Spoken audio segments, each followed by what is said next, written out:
Hello बच्चों, let's see the question कह रहा है कि मैच द फॉलोइंग। तो यहाँ पे बेटा कुछ प्रोसेस लिखी है और यहाँ पे एग्जांपल्स लिखी है, तो किसके लिए काम आते हैं मतलब जैसे सब्लिमेशन प्रोसेस है। तो इसमें क्या होता है, हमारे जो सॉलिड होते हैं वो डायरेक्ट वेपर में कन्वर्ट हो जाते हैं। क्या हो जाते हैं? वेपर फॉर्म में कन्वर्ट हो जाते हैं। तो ऐसे प्रोसेस को बोला जाता है सब्लिमेशन प्रोसेस। तो certain organic solid directly change from solid to vapour state on heating. This process is called sublimation. ठीक है, हीट करने पर सॉलिड से क्या हो जाएगा बेटा, मेरा वेपर में कन्वर्ट हो जाएंगे।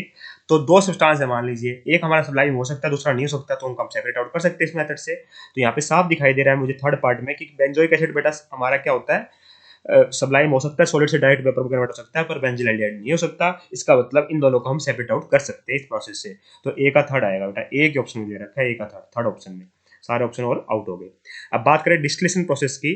तो डिस्टिलेशन में क्या होता है, ये मेथड तब यूज किया जाता है बेटा, purification of liquid which boil without decomposition and contain non volatile impurity.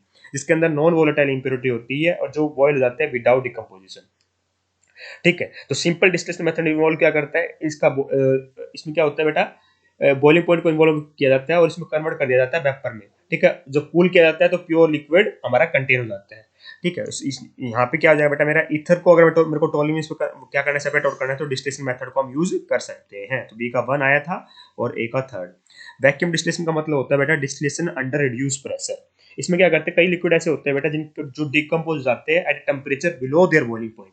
Boiling point आने से पहले डिकम्पोज हो जाते हैं। ऐसे लिक्विड को हम सिंपल डिस्टिलेशन मेथड से सेपरेट आउट नहीं कर सकते, इसलिए वैक्यूम डिस्टिलेशन मेथड का यूज किया जाता है। ठीक है, the liquid which decompose at temperature below there normal boiling point. For example glycerol क्या होता है, बॉइल जाता है हमारा। ठीक है, तो ग्लिसरॉल को अगर मुझे स्पैंट आइस से क्या करना है, सेपरेट आउट करना है, तो ग्लिसरॉल क्या होता है बेटा, वैक्यूम डिस्टिलेशन शो कर सकता है पर स्पैंट आइस नहीं कर सकता। इसका मतलब इससे हम सेपरेट आउट कर सकते हैं। तो सी का 4 आ जाएगा बेटा, है ना। स्टीम डिस्टिलेशन मेथड कब यूज करते हैं, ये यूज किया जाता है, use for the separation and purification of liquid which is appreciably volatile in steam from non volatile component. ठीक है, जो वोलेटाइल होते हैं स्टीम के अंदर, ठीक है, तो उसको हम यूज कर सकते हैं, जैसे ऑर्थोनाइट्रोफिनॉल और पैरानाइट्रोफिनॉल। ऑर्थोनाइट्रोफिनॉल ज्यादा वोलेटाइल है पैरानाइट्रोफिनॉल के कंपैरिजन में, क्योंकि ऑर्थोनाइट्रोफिनॉल की बॉइलिंग पॉइंट कम होता है एज कंपेयर टू पैरानाइट्रोफिनॉल। तो हम स्टीम डिस्टिलेशन मेथड से इनको सेपरेट आउट कर सकते हैं। तो डी का 2 आ जाएगा। तो option number third is perfectly correct here. Thank you so much.